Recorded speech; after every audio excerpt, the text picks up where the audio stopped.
시간이 되었으므로 2024년 7월 31일 수요일 아침 예배를 시작하겠습니다. 다 같이 주의 기도로 시작합니다. 하늘에 계신 우리 아버지여, 이름이 거룩히 여김을 받으시오며 나라가 임하옵시며 뜻이 하늘에서 이루어진 것 같이 땅에서도 이루어지이다. 오늘날 우리에게 일용할 양식을 주시옵고 우리가 우리에게 죄진 자를 사하여 준 것 같이 우리의 죄를 사하여 주시옵고 우리를 시험에 들게 하지 마시옵고 다만 악에서 구하옵소서. 나라와 권세와 영광이 아버지께 영원히 있사옵나이다. 아멘. 인간의 생사복을 주관하시는 하나님 아버지, 하나님의 크신 사랑을 진심으로 감사드립니다. 우리에게 새로운 하루를 허락하시고 오늘도 예배로 하루를 열 수 있도록 혹은 예배 드릴 수 있도록 도와주시는 해 감사합니다. 하나님, 이렇게 드려지는 예배가 신령과 진정으로 드려지는 귀한 예배 되게 하여 주시고 늘 우리가 성령 하나님과 동행함으로 말미암아 하나님께서 말씀으로 들려주시는 그 메시지를 우리가 바로 들을 수 있도록 은혜 내려 주시옵소서. 우리가 넘어지고 쓰러질 때가 있으나 그때마다 말씀을 붙잡고 다시 일어설 수 있도록 하시고 하나님의 크신 뜻을 생각하며 하나님을 기쁘시게 하는 삶을 살 수 있도록 은총 베풀어 주시옵소서. 하나님, 이 시간 간절히 바라고 하는 것은 우리가 심령이 가난한 자가 되어서 하나님을 더욱더 의지하는 자가 되기를 소원합니다. 겸손히 영혼의 무릎을 꿇어 하나님을 섬기며 하나님의 음성을 듣기를 소원합니다.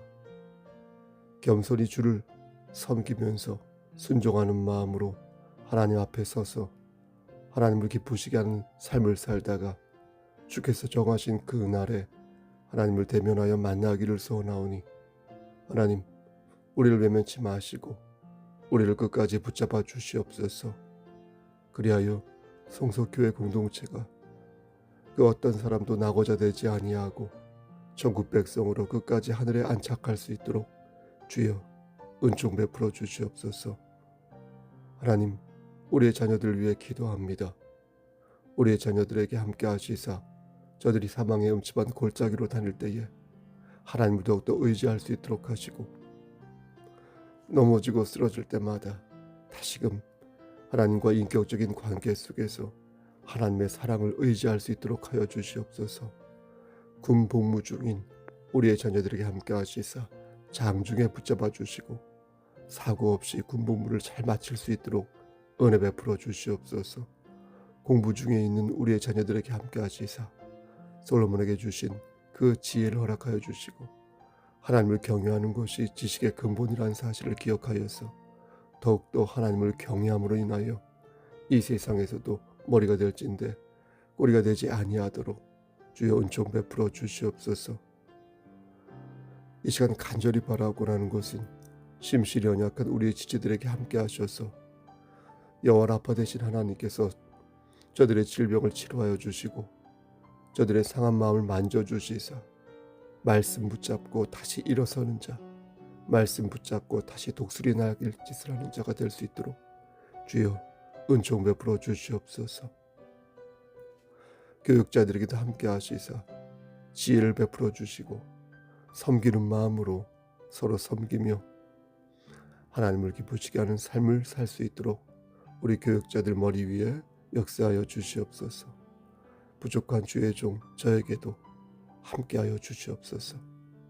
예수 그리스도의 이름 받들어 감사하며 기도드렸사옵나이다. 아멘. 하나님 말씀 사사기 3장 7절에서 11절 말씀입니다. 사사기 3장 7절에서 11절입니다. 구약성경 제성경으로 363쪽입니다. 봉독합니다. 이스라엘 자손이 여호와의 목전에 악을 행하여 자기들의 하나님 여호와를 잊어버리고 바알들과 아세라들을 섬긴지라. 여호와께서 이스라엘에게 진노하사 그들을 메소보다미아 왕 구산 리사다임의 손에 파셨으므로 이스라엘 자손이 구산 리사다임을 8년 동안 섬겼더니 이스라엘 자손이 여호와께 부르짖음에 여호와께서 이스라엘 자손을 위하여 한 구원자를 세워 그들을 구원하게 하시니 그는 곧 갈렙의 아우 그나스의 아들 온니엘이라. 여호와의 영이 그에게 임하셨으므로 그가 이스라엘의 사사가 되어 나가서 싸울 때에 여호와께서 메소포타미아 왕 구산 리사다임을 그의 손에 넘겨주심에 온니엘의 손이 구산 리사다임을 이기니라. 11절.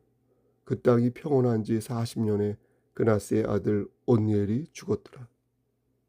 아멘. 하나님, 이 말씀을 들어 사용하여 주시옵소서. 예수 그리스도의 이름으로 기도드렸사옵나이다. 아멘. 사사란 하나님께서 친히 세우신 군사적 지도자요 종교적 재판관을 뜻합니다.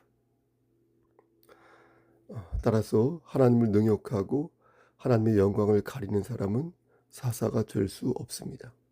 그러니까 사사는 기본적으로 하나님을 의지하고 지적으로나 인격적으로나 타의 모범이 되어야 하는 것입니다. 품행이 방정하고 지성과 신앙을 겸비하여 아름다운 지위와 지위를 가진과 동시에 믿음에 대한 담력을 가지고 있어야 사사가 될 수 있습니다. 교회가 위기에 빠진 이유는 성령님이 쉬고 계셔서가 아니라 성도들이 쉬고 있어서 그런 것입니다. 하나님의 영광보다 인간의 유익을 더 많이 고려하고 신령한 것을 사모하기보다 이 땅의 것을 과도하게 흠모하면서 주객이 전도된 모습을 보일 때 교회는 점점 수렁 속에 빠지는 것입니다.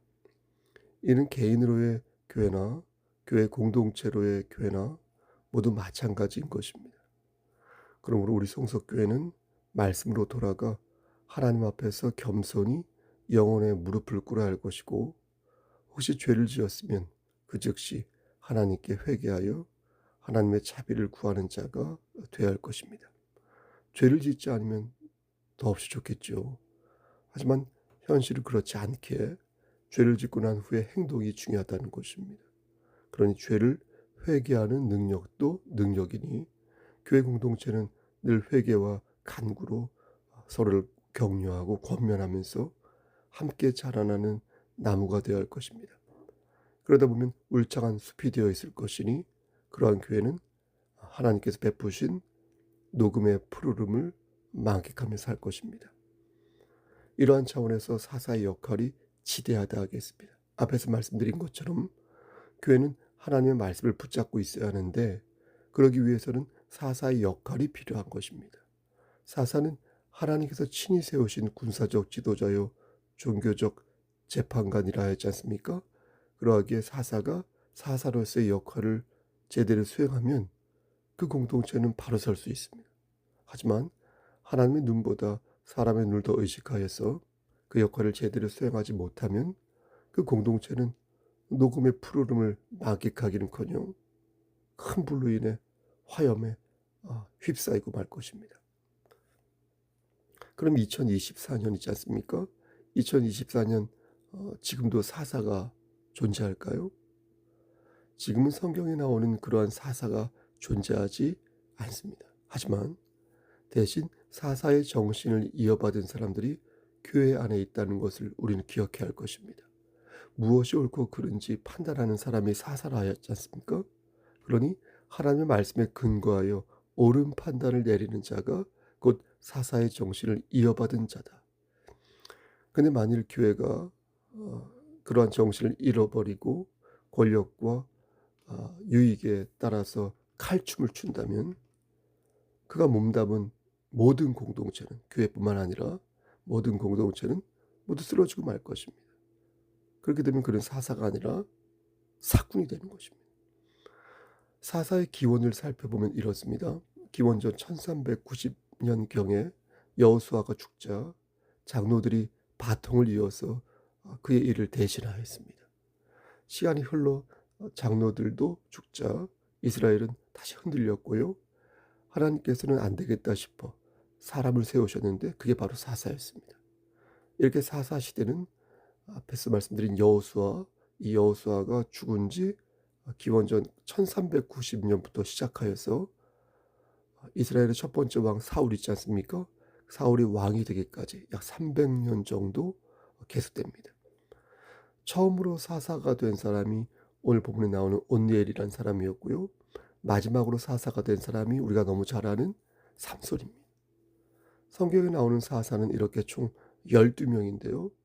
사울이 기원전 1050년경에 왕이 됐으니까 약 300년 동안 온니엘, 드보라, 입다, 기드온, 삼손 등등 12명의 사사들이 하나님 명령을 사람들에게 전하였습니다. 그럼 사사들이 전한 하나님의 명령은 어떤 내용으로의 명령이었을까요? 그 내용은 지금과 다르지 않습니다. 우상을 숭배하지 말고 오직 여호와 하나님만을 섬기라는 것. 이게 바로 하나님께서 저들의 입을 통하여 대언케 하신 가장 큰 계명이었습니다. 하지만 이스라엘 백성들은 그 가르침을 철저하게 부정하였고요. 우상을 멀리하기는커녕 더욱 가까이하여 우상을 사랑하기까지 하였습니다. 하나님께서는 그때마다 사사를 들어 당신님의 뜻을 전하셨고 잠시 정신을 차리고 사람들이 이렇게 듣는 것 같다가도 사사기 2장 19절 말씀을 보니까 사사가 죽으면 다시 죄를 지어 하나님 마음을 그래서 아프게 만들었습니다. 그들은 자신들의 조상보다 더 타락하여서 완악한 길, 패역한 길을 계속 걸어갔고 하나님께서는 그 모습을 보시고 참고 또 참으시다가 결국 그들을 포기하는 상태에 이르고 난 것입니다. 그럼 하나님께서 어떤 포기를 하셨을까요? 내용은 이렇습니다. 하나님께서 이스라엘 백성들에게 가나안 땅에서 이방 민족들과 같이 살지 말라고 말씀하셨지만 저들은 이방 민족들을 내쫓지 않았습니다. 저들과 살을 섞고 말을 섞으면서 하나의 가족이 되고 친구가 되었습니다. 하나님께서는 분명히 이방 민족과 결혼하지 말라고 말씀하셨는데 그들은 통혼하였고요. 그러면서 자연스럽게 이방 문화에 물들기 시작했습니다. 근데 주목할 것은 하나님께서 그것을 받아들이셨다는 것입니다. 이방인과 결혼하지 말고 이방 문화에 취하지 말라고 연거푸 말씀하셨는데 저들이 불순종하니까 하나님께서도 그것을 포기하시고 그대로 두기로 작정하셨다는 것입니다. 그 말씀이 바로 20절부터 21절 말씀인데 자 읽어보면 여호와께서 이스라엘에게 진노하여 이르시되 이 백성이 내가 그들의 조상들에게 명령한 언약을 어기고 나의 목소리를 순종하지 아니하였은즉 나도 여호수아가 죽을 때에 남겨둔 이방 민족들을 다시는 그들 앞에서 하나도 쫓아내지 아니하려니. 그렇죠? 여러분 왜 하나님께서는 그들을 그대로 두신 것일까요? 22절 말씀 보면 그 이유를 알 수 있습니다. 이는 이스라엘이 그들의 조상들이 지킨 것 같이 나 여호와의 도를 지켜 행하지 아니하나 그들을 행하나 아니하나 그들을 시험하려 함이라 하시니. 여러분 뭐라고 말씀하십니까? 하나님께서는 왜 이방 민족들을 그대로 두기로 작정하셨다 합니까? 그 이유는 이스라엘 백성들의 행동을 테스트하기 위해서, 시험하기 위해서 그렇게 하셨다는 겁니다. 여러분, 우리는 이 말씀을 잘 생각해 볼 필요가 있습니다. 우리는 우리 주변에는 하나님으로부터 우리를 멀어지게 하는 그런 사람들, 그런 요소들이 많이 있습니다. 우리는 그것을 우상이라고 말하는데 우상은 우리의 잘못된 모든 욕망과 탐심을 말하는 것입니다. 하나님께서는 주의 종을 통해 그러한 탐심을 버릴 것을 종용하지만 우리는 이스라엘 백성들처럼 어떻게 합니까? 끝까지 우상을 거머쥐고 있는 것입니다. 우리는 이렇게 생각할 수 있습니다. 왜 하나님께서 적극적으로 나서셔서 우상을 박살내지 않는 것일까? 우상을 숭배하지 말라고 말씀하시기 전에 아예 우상을 박살내 버리시면 우리가 우상에서부터 자유로울 수 있을 텐데 왜 그런 빌미를 남겨놓으시는 걸까? 하나님께서는 얼마든지 우상을 섬기는 우리의 삶을 날려버릴 수 있습니다. 인간의 생사복을 주관하시는 하나님은 탐심뿐 아니라 탐심을 품은 우리도 한 번에 쓸어버릴 수 있다는 것입니다. 여러분 그게 힘들겠습니까? 곳간에 쌓인 여러분들 재물들 있죠? 그거 한순간에 다 쓸어버리실 수 있고요. 탄탄했던 여러분들의 건강 있죠? 우리의 건강이 있죠. 한순간에 아사가 질 수 있으며 허망할 정도로 전세를 역전시킬 수 있습니다. 하지만 그렇게 하실 수 있음에도 불구하고 하나님께서는 그렇게 하지 않으신다는 것입니다. 왜 안 그러시는 것일까? 왜 하나님께서는 우리를 계속해서 용서하시고 계속해서 우리를 기다리시는 것일까? 물을 때 오늘 본문이 그 답을 가르쳐 주신다라는 것입니다. 9절 말씀을 읽어보면 이스라엘 자손이 여호와께 부르짖으매 여호와께서 이스라엘 자손을 위하여 한 구원자를 세워 그들을 구원하게 하시니 그는 곧 갈렙의 아우그라스의 아들 온니엘이라. 하나님께서는 우리와 언약을 맺으셨습니다. 이 언약은 예수 그리스도의 보혈로 맺어진 새 언약입니다. 하나님께서는 이 언약을 절대 깨뜨리지 않으실 것이라고 말씀하셨거든요. 우리가 죄를 지어도 우리를 포기하지 아니하시고 끝까지 우리를 기다리시는 이유가 바로 이 언약에 있다는 것입니다.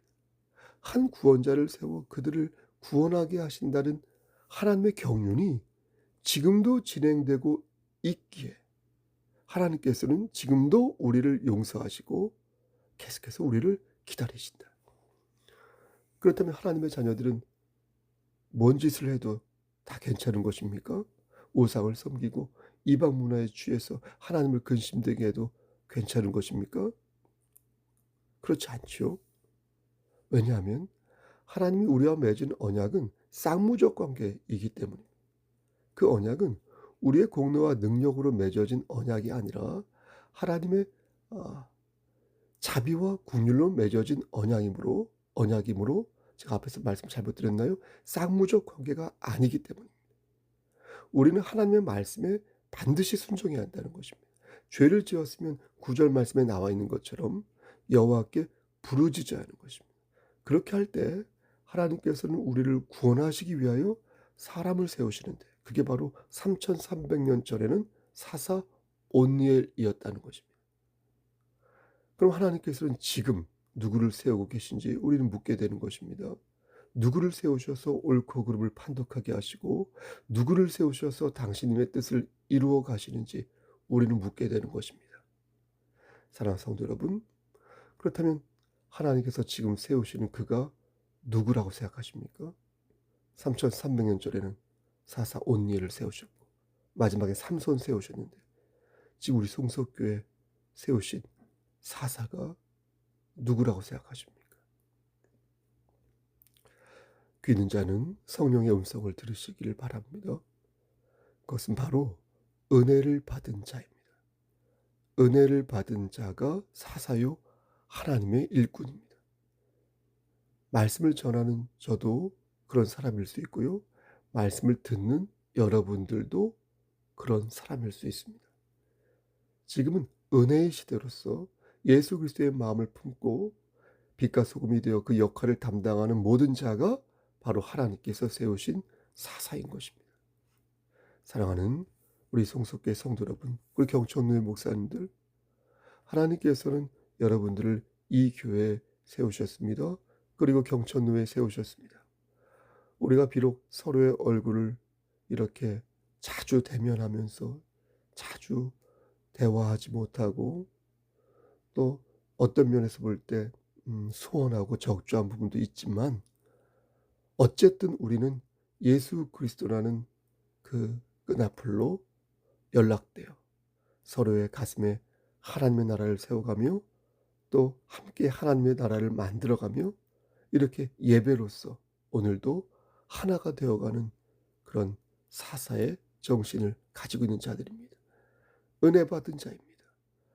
하나님께서는 우리가 하나님 아버지께 부르짖는 자녀가 되기를 원하시고 아름다운 지위와 믿음에 대한 담력을 갖기를 원하사 그리스도의 마음을 품은 그리스도인이 되기를 원하십니다.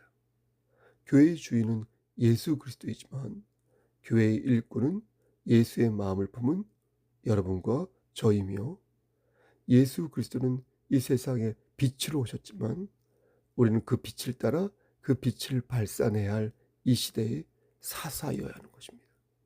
사사는 없지만 사사의 정신으로 옳고 그름을 판독하고 사사의 정신으로 하나님을 의지하는 자가 되어 우리가 이 시대에 온니엘이요 이 시대의 사사가 되어야 하는 것입니다. 여러분, 이 말씀을 꼭 마음에 새기셔서 이 시대의 사사로서 책임을 온당하게 감당하시기를 소원합니다. 죄를 지었으면 죄의 진흙탕에 머물러 있지 마시고 곧바로 나와서 다시 하나님을 의지하는 여러분 되시기를 소원합니다. 예배드림이 기쁨이 되어서 예배를 정말로 진실로 기쁘게 드리고 말씀으로 역사하시는 하나님의 은혜를 믿어서 말씀으로 들려주시는 하나님의 음성을 달게 받으시는 여러분 되시기를 소원합니다. 주께서 오늘도 여러분과 이 공동체 위에 함께 하시기를 우리를 주에서 구속하여 주신 주 예수 그리스도의 이름 받들어 간절히 축원합니다. 아멘. 이제는 우리를 주에서 구속하여 주신 우리 구주 예수 그리스도의 은혜와 아버지 하나님의 만국하신 그 사랑하심과 성령님의 교통하시고 인도하시는 모든 역사하심이 사사의 마음으로 사사의 정신으로 옳고 그름을 잘 판독하여 하나님께 영광 돌리는 삶을 살기를 소원하는 여기 모인 성도와 그들의 가정과 이 재단과 이 나라 위에 하나님의 사랑하심이 세세토록 함께 계실지어다. 아멘. 예배를 마쳤습니다. 말씀드린 것처럼 오늘은 7월 31일 수요일입니다. 저녁에 7시 반에 수요 예배가 있습니다. 모두들 기억해 주시고요. 가끔은 차를 타고 직접 예배당에 나와 수요 예배를 참석하면 어떨까 싶습니다. 차량 운행을 원하시는 분은 저에게 말씀하여 주시기 바랍니다. 여러분, 오늘도 힘찬 하루 되십시오. 샬롬.